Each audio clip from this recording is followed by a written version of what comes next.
I'm Alex, 22 years old, and in my final year of college. My younger brother Ethan, who's 18, was adopted by my parents when he was a child.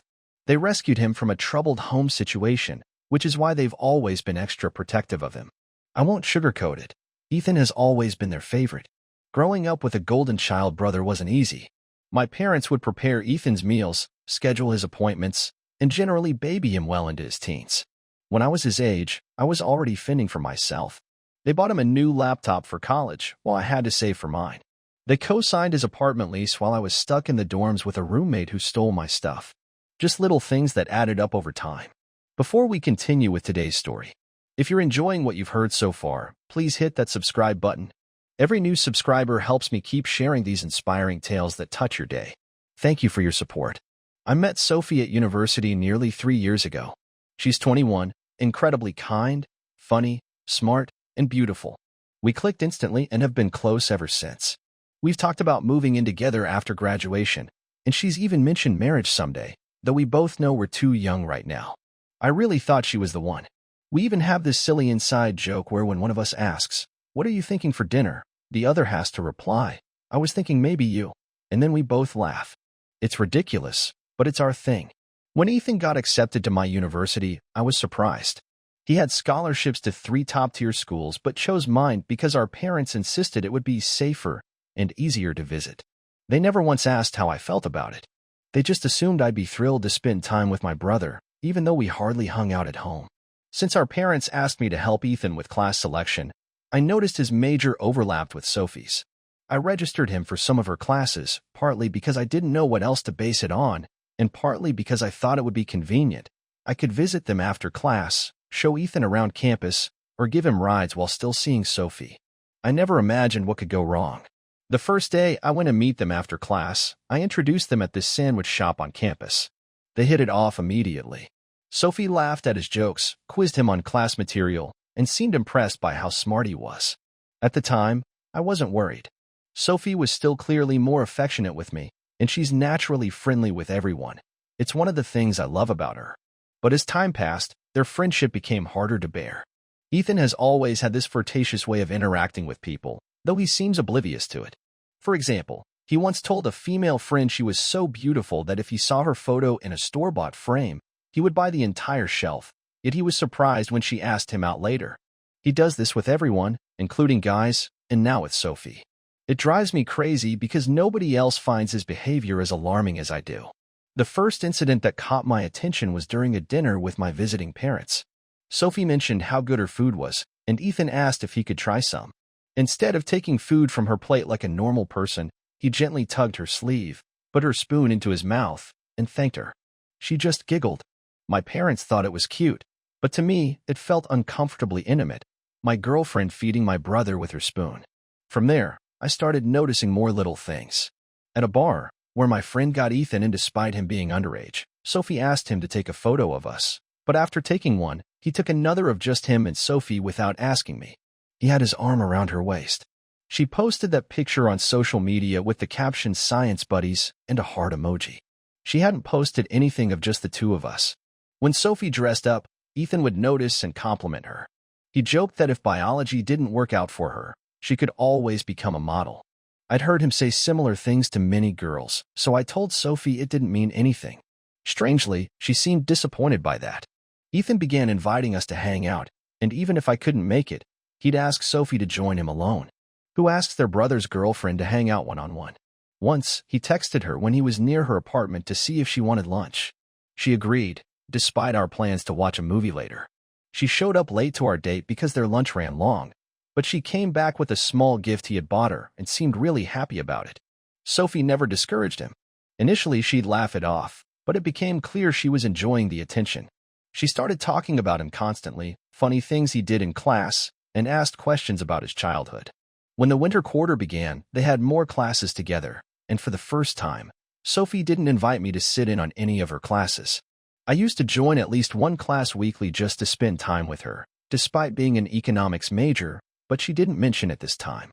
They hung out after class without me and developed inside jokes I didn't understand. I once heard her call him Lab Rat as a nickname, and he called her Microscope, making them both laugh. When I asked what it meant, Sophie just said, "Oh, it's just a stupid thing from class," and changed the subject. When the three of us were together, she gave him more and more attention, looking at him and smiling like he was the most wonderful thing ever. I wish she would look at me the way she used to. Sophie used to text me constantly before Ethan arrived, as if we were in perpetual conversation. Now, hours would pass before she responded to me. But when I was with her and Ethan texted, she replied immediately. I checked her phone once. I know it was wrong, but I was getting anxious. They texted almost daily. Nothing explicitly romantic, but they communicated more than I expected. They sent each other song links they thought the other would like. She doesn't do that with me anymore. One day, I overheard Sophie talking with her friend in my apartment. They were complaining that there were no men in their STEM major with both brains and brawn. Sophie quietly replied, "That's not true. Just look at Ethan." I sat against my bedroom wall and cried that night. Sophie had called me smart before, but never with the same appreciative tone she used for Ethan. And as far as I knew, she never made comments about my body to her friends. The absolute worst incident happened when our friend group went to a fast food restaurant. We were joking about a campus flyer advertising for nude models who were paid well. Sophie suddenly stood in front of me and told Ethan he should sign up. She and a few other friends had an uncomfortably long conversation about my brother's body and how he would make an excellent subject for a sculpture class. They kept saying things like, "You'd be perfect with your swimmer's build, and the class would love to draw your shoulders." Sophie persisted, saying, "Seriously, you'd make so much money," genuinely trying to convince him. Ethan kept declining and giving solid reasons why he didn't want to, but Sophie wouldn't drop it. I just sat there eating my fries while my girlfriend discussed how my brother would be an excellent nude model. On the drive home, I quietly mentioned that the whole conversation was weird and made me uncomfortable, hearing how badly my own girlfriend wanted my brother to pose nude. Sophie and I aren't usually serious people, so I said this lightheartedly, but she took it to heart. She said my claim was ridiculous and explained she was just trying to be a good friend by helping him find work. I told her that while I wanted him to get a job, I wouldn't push him into something uncomfortable. She accused me of sexualizing an innocent job, which I understood, but I pointed out that Ethan was visibly uncomfortable because they were commenting on specific parts of his body. She became defensive, insisting she didn't mean it that way. We went back and forth about it, neither raising our voices but both upset. I ended up dropping her at her house instead of taking her back to my apartment. After that, things were strained for several days. She texted less frequently, and when she did, she seemed distant, sending shorter messages than usual. I once saw her on campus sitting on a bench talking with Ethan, but I didn't approach them. I watched from a distance before walking away. I admit that since Ethan moved here, I've tried to be Sophie's especially attentive boyfriend. If Ethan complimented her hair, I'd buy her an expensive hair product. I've always spoiled her, but I stepped it up when I felt competitive. Last month, I spent $200 on concert tickets after Ethan mentioned liking the same band she did. I know this was a more immature approach to handling my insecurities than just talking to Ethan or Sophie, but I didn't want to admit I was jealous of Ethan again, like I had to do throughout our childhood. I just wanted one part of my life that was mine, that gave me undivided love and attention. I believed Sophie was that person for me. Now, whenever she mentioned Ethan or I thought about them in class together, I felt physically uncomfortable. It was driving me crazy. The day after our disagreement, feeling insecure, I texted Sophie an apology. Then I surprised her by suggesting we visit a nearby lake town she'd wanted to see for a year. She already had ideas for what she wanted to do there and was ecstatic because I'd always been too busy with school and my part-time job. She chose a weekend, and we spent the whole week planning activities and packing while she booked a hotel room. She had so many ideas and seemed to be having fun planning everything. For a brief period, everything felt normal again, like before Ethan arrived. When she talked about getting ice cream, she got that excited look in her eyes I hadn't seen in months. When I joked about getting a king-sized bed at the hotel, she blushed like she had when we first started dating. It felt good. But before we left on Friday, she asked something that devastated me. Can we bring Ethan? Not other friends, just Ethan. She didn't suggest making it a group activity. She specifically wanted just my brother to join our romantic getaway. I asked why we would bring my younger brother on what was supposed to be a romantic weekend for just the two of us. She said that since the three of us often hung out together, and she'd already told Ethan about the lake and encouraged him to visit sometime, it would be rude not to include him. I stood there, shocked. She wanted to invite Ethan on our romantic holiday, which she'd been dreaming about for a year. I asked if she was joking, and she said no. She thought it would be fun with him there, too. She mentioned he'd been feeling lonely lately and could use the trip. When I questioned where he would sleep, she replied, "Obviously, we'd need to get a room with 2 beds," as if I were being unreasonable. So she was not only inviting him, but suggesting we change our sleeping arrangements from sharing a bed to separate beds to accommodate him. After holding everything in for so long, I finally exploded. I told her how upset they both made me and how I felt like a third wheel whenever the 3 of us were together. I mentioned the flirting, the conversation I overheard, and even briefly brought up how my parents treated me the same way. Admittedly, they had nothing to do with her, but I was sick of being someone's second choice. I told her she seemed more interested in spending time with Ethan than with me, how she was late for our plans because of lunch with him, how she lit up when he texted, how she always laughed louder at his jokes than mine. I asked her directly if she had feelings for him. I don't think I've ever been that blunt or confrontational with anyone in my life. She responded by saying I was overreacting, as if I was accusing her of cheating when I wasn't. She claimed that all their interactions had been platonic and gave her side of the story, making me feel bad for getting so upset. She insisted I was being paranoid and nothing was going on between them. They were just friends, and she was trying to be nice to him because he was my brother, and she understood the importance of family. I apologized but told her I wouldn't be going to the lake with her anymore, which upset her further. She mentioned the hotel and other reservations would charge cancellation fees, but I didn't care. She started crying and told me I was overreacting. I just couldn't take it anymore. The thought of watching her smile at Ethan all weekend while I pretended everything was fine was too much. I left her apartment without saying anything more. This happened about a week ago, and I hadn't seen either of them since. Ethan texted asking for a one-on-one conversation. I guess Sophie told him about our fight, but I blocked his number. My parents called to ask why I wasn't talking to Ethan, and I made up an excuse about being too busy with schoolwork. They seemed suspicious but didn't push it. Sophie texted the next day asking if we could talk, but I couldn't respond. She sent several more messages over the following days, but I couldn't bring myself to reply. I saw her across campus once and hid in a building to avoid her. I realized that was childish, but I couldn't face her yet. Did I truly believe Ethan was interested in Sophie? No.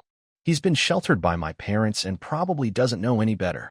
But did I believe Sophie had feelings for him? Yes. Yet I still loved her so much and couldn't stop thinking about her. We'd been together for 3 years, and everything was perfect until Ethan showed up. But what if I was wrong? What if she really did just see him as a good friend? In their defense, I never told Ethan to stop flirting or told Sophie that their friendship bothered me. I even put them in the same classes and introduced them. Maybe this was entirely my fault for being so insecure. But then, why did she have to invite him on our romantic getaway? After thinking things through, I decided I needed to hear Ethan out before jumping to conclusions. I unblocked him and texted to see if he still wanted to talk. He agreed immediately, and we met at an off-campus coffee shop where we wouldn't run into anyone we knew. Ethan explained that he texted me because Sophie had asked him about my background, and something she said made him think I was upset with him. She had noticed I'd been upset lately and wondered if it had anything to do with how our parents treated us growing up. Ethan said he assumed I'd been avoiding him, which I had, but didn't understand why. I asked him directly if he had feelings for Sophie, and he said no. He claimed he agreed to go to the lake because he thought I was the one who wanted him to come. Sophie had apparently told him we were planning this trip and asked if he was available that weekend. He assumed she meant we both wanted him there. I asked to see their text messages, which I know is an invasion of privacy, but I was desperate. He hesitated before agreeing, which surprised me. We sat for almost 20 minutes while I scrolled through their conversation history. The texts weren't explicitly romantic, but they felt intimate. Sophie gave him compliments, affirmations, and nicknames, and she talked to him in a caring way that used to make me feel special. She constantly asked for his help with schoolwork, marveling at his intelligence. He is quite smart, I'll admit. She told him about her future goals and sought his advice on one of her biggest challenges, family issues she had only previously discussed with me. There was nothing suggesting they had slept together, yet I still felt betrayed. She sent him memes almost daily, constantly asked about his day, and even texted him a selfie once, asking if her new haircut looked good. He said it did. They discussed classes, professors, and assignments, as well as more personal topics like their childhoods and future anxieties. I spotted a message from her that said, "You understand me in a way most people don't," which made my stomach turn. I thought I was the one who understood her best. Ethan's texts were mostly jokes, and the affectionate ones were similar to messages he sent our mother, like, "Miss you," or "You're the best," with heart emojis. I trusted him at this point, so I tried to explain how their interactions made me feel. He apologized profusely and offered to stop talking to Sophie. He told me he had his own crush on someone else and suggested I take her on a weekend trip to get back at him, which wasn't what I wanted at all. Ethan explained he was just trying to make friends with my social circle, so I would hang out with him beyond just giving him rides. He said he didn't have many friends here since he was new to the school, and since I already had an established friend group, he was trying to join in. He wondered if I blocked him because I didn't like him.